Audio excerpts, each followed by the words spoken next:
we talked last week about the Argos, and the alleged lawsuit that is up against them, the harassment lawsuit against Chad Kelly, the star player for the Toronto Argonauts, and the Argonaut team themselves.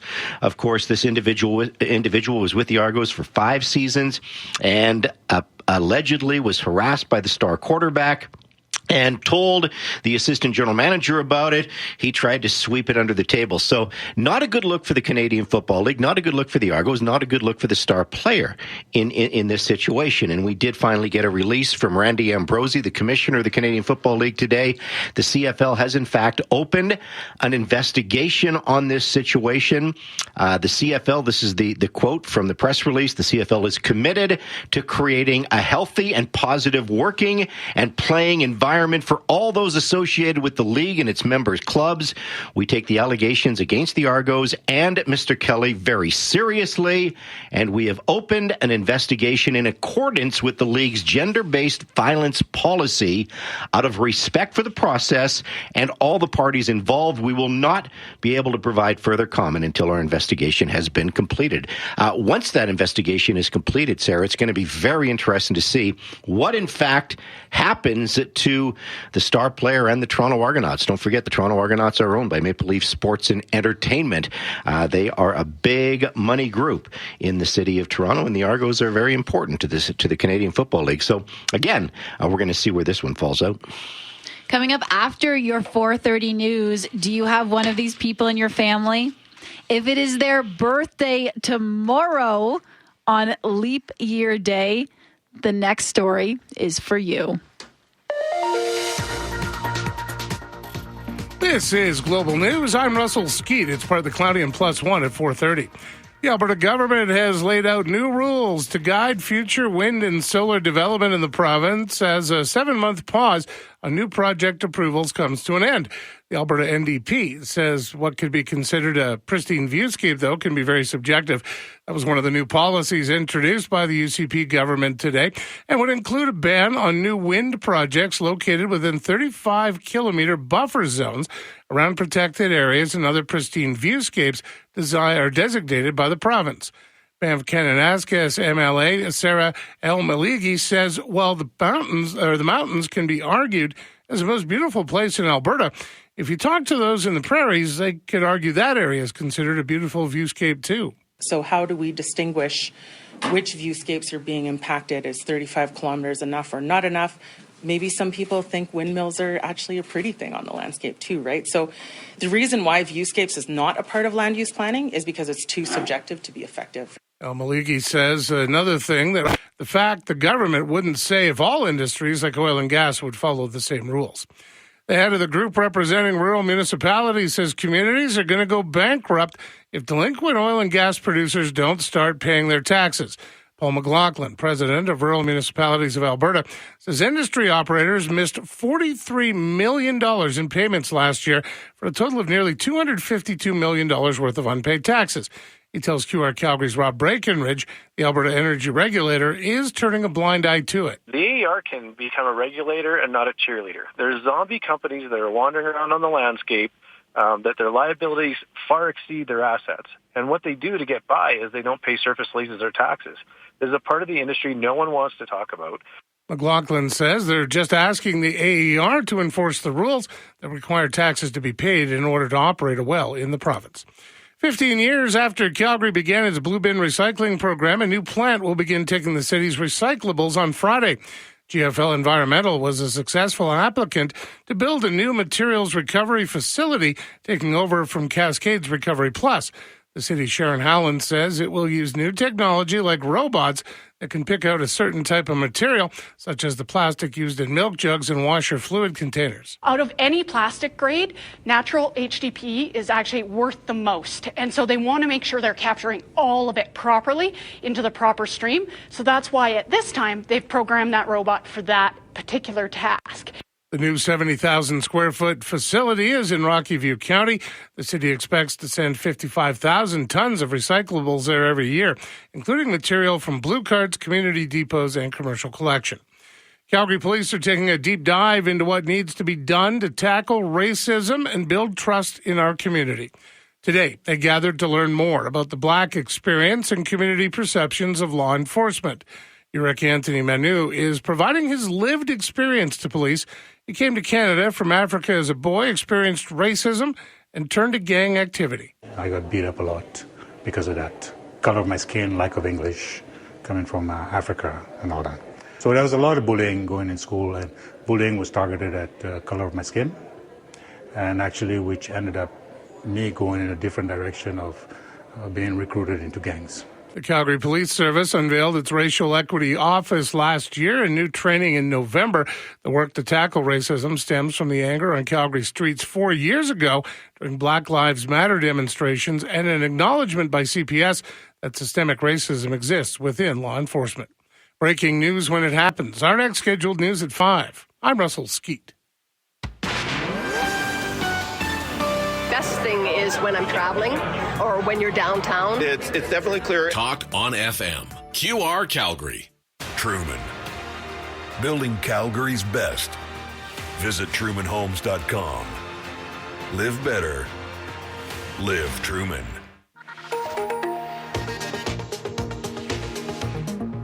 There's a collision westbound on 32nd Avenue right before the exit to northbound Deerfoot Trail. Your right lane is blocked. Expect delays of around 10 minutes from Barlow Trail. Looking at Deerfoot itself, if you're headed northbound, 15 to 20 minutes from before 16th Avenue up to Beddington Trail. But past that, the QE2 is moving smoothly to Airdrie. Southbound on Deerfoot, 15 to 20 minutes from 17th Avenue down to Anderson and Bow Bottom. And in the southwest, volume is stacking southbound on Crowchild Trail, taking up to 20 minutes from 17th Avenue down to Glenmore. Calgary is home, but Kelowna can be your second home. Win an Okanagan vacation condo with Full House Lottery's Early Bird. Don't miss it. Tickets at fullhouse.ca. Play responsibly, 18 plus. For the QR Calgary Traffic Helicopter, I'm Phil Jensen. Thanks, Phil Jensen. I'm just writing down the address to win myself a Kelowna home because I also would like to have a second place in Kelowna. Kelowna is beautiful, by the way. You probably know that. But if you ever get a chance to zip out there in the summer, highly recommend. 4:35 on your Wednesday. Let's take a look at what's going on with the weather the next couple days. And the answer is a lot. So tomorrow is quite fascinating. You're going to wake up and it's going to be 10 degrees as the high tomorrow and chance of showers throughout the day. Those showers then change to flurries and then to snow overnight tomorrow, 2 to 4 centimeters, and then the temperature plummets overnight. Friday, chance of flurries and a high of -10. And then Saturday into the weekend stays cold and snow. So nice today, warmish, and then 3 days of real winter weather. So heads up on that. If you've got stuff to do outside or maybe you want to go grill a quick burger, it's still pretty fantastic. 1 right now and mostly cloudy. Weather is brought to you by Red Arrow. Keep warm and safe this winter inside Red Arrow's ticket centers. Welcome aboard, Red Arrow. Not all buses are the same. Visit redarrow.ca.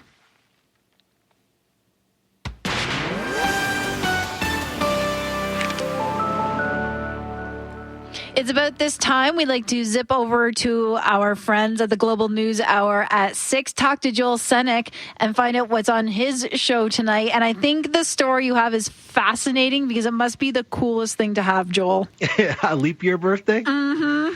You know, it depends how you look at your birthday, I think. Either it's the best thing or the worst thing. I think it would be pretty cool because you would be able to save up 3 years of celebration and then just kind of let loose for the 1 year. Yes. Tonight on the Global News Hour at 6, we are going to feature one family who runs a business, and they hold an annual, or I guess every 4 years, party to celebrate one of their own's leap year birthday. It's happening tomorrow. Gil Tucker will bring us a pretty sweet story, as he always does, about how a family comes together, and now they're inviting the community as well. That's coming up at 6 o'clock. So wait, by the community, do you mean you and I are both invited for the cake? Yeah, they got a party happening at their business tomorrow because, look, it's a 1 in 4 year event. You got to celebrate. Okay, I love it. I love it. And if you have a birthday on leap year day or your business is doing something awesome, I also want to hear about that as well. Thank you so much, Joel. Have a good night.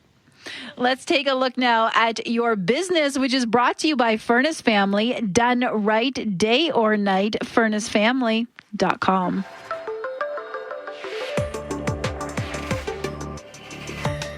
All right, it is Wednesday, halfway through your week. Joining us for your first look at business on Connect with Sarah Crosby, Dave Popowich from the Popowich Carmeli Advisory Group, CIBC Wood Gundy. Halfway through the week, how's your week going, Dave? It's been a mixed week. The markets have been on edge, but generally speaking, I'd say aside from that, the week's been pretty good. Yeah, I meant you personally, not the data in the business world. I just meant how are you as a human being? Well, as a human being, I'm doing well. Thank you for asking. Okay, now that we know you're well as a human being, share the numbers and then we'll talk about the big old headlines. Okay. The TSX finished down 75 points today, Sarah, 21,244. The Dow is off 23 to 38,949. We had oil down 33 cents to 78.54 a barrel, and the Canadian dollar was down a quarter cent to 73.66 against the U.S. currency. Now, it is tradition that when we talk business, we have to talk a little bit of AI every day because that's what people are interested in. That's what's going to be part of our jobs. What's going on with Apple and AI? Well, we talked a little bit yesterday. There was some reporting coming out that they're closing down their electric vehicle division. Some of those people, or a good chunk of them, probably going to be shifted over to their AI initiatives. And it was unconfirmed reporting. Okay, so Apple hadn't said that yesterday. Well, Apple's out today, and they're saying, listen, we do have plans to disclose more about their plans to put the generative artificial intelligence to use. They expect that's going to be a little bit later this year, according to Tim Cook. Now, Apple has been slower, really, in rolling out their AI platform than Microsoft and, Google. So I think market is interested in that. But, Cook is arguing that the AI is already at work behind the scenes in Apple products. But he said there's going to be more news on explicit AI features later this year. Didn't seem to help the stock today. A lot of the big tech names were under pressure. Apple was down about 0.7%. Apple rules my home, so I'm always interested to hear the Apple news of the day. Yeah. The other thing in my home, and you have some interesting information on this to crunch on, is what is happening with Beyond Meat. Interesting story today. It's been an interesting story really since it IPO'd, initial public offering back in 2019, Sarah. The stock is, it had a big run up, and then from its peak of $240 to where we finished today, after a big run up at $9.83, you get a sense of how difficult the story has been. And the profit margins have been under pressure. But the company came out today and said, despite the fact that our revenue was down 7.8%, it was higher than what the market was expected. And they're saying into 2024, they're going on a plan that will include both increasing prices and cutting operating costs. That should push their gross margins into the mid to high teens. Compare that to the negative 24% in 2023. And the market liked the story today. As I said, it was up just under 31%. But that's not the full story because behind the scenes, Beyond Meats was the second most shorted stock in the United States. What a short means is you sell it on anticipation it's going to go lower. Okay, to close out a short position, you have to buy the stock back. So as the stock was rallying, we had a bunch of those short positions, I think, probably covering those positions, driving that price even up higher. It was at one point up 60% today. Sorry, this is what we call a short squeeze? The short squeeze, you got it.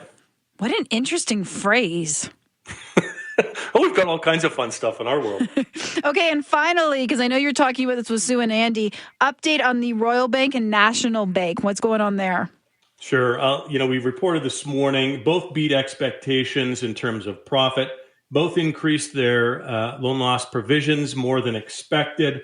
Royal is closing on their takeover of the HSBC Canadian assets. That'll happen at the end of March. So perhaps a few more moving pieces to that story.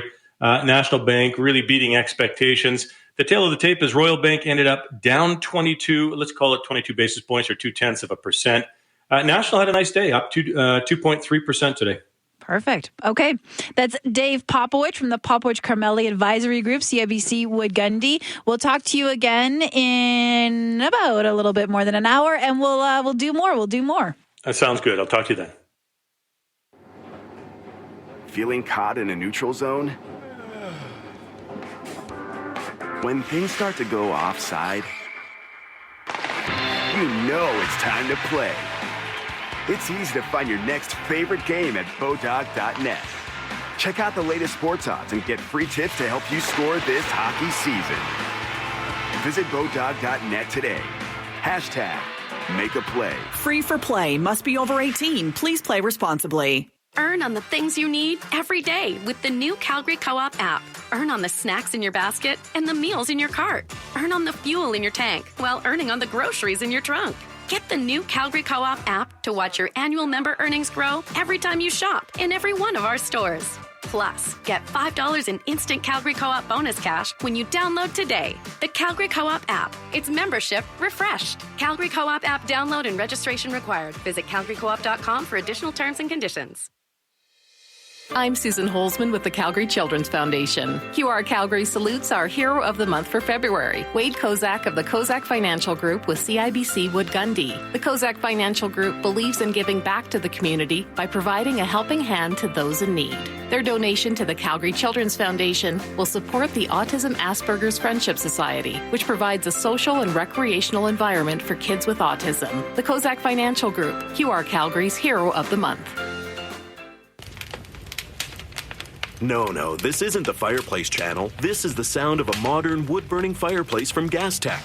Modern wood-burning stoves and inserts are perfectly legal, highly efficient, and are growing in popularity. GasTech provides complete installation services, from mantle work and tile to strict safety testing, so you can be cozied up next to the warmth of a natural fire in no time. Financing is available, so stop by their showroom at 4703 Bowness Road Northwest or visit gastech.ca. Have you been shopping around for a new-to-you ride? Go to House of Cars, the premier dealership that exclusively sells pre-owned vehicles all day, every day. Shop inventory locally or across the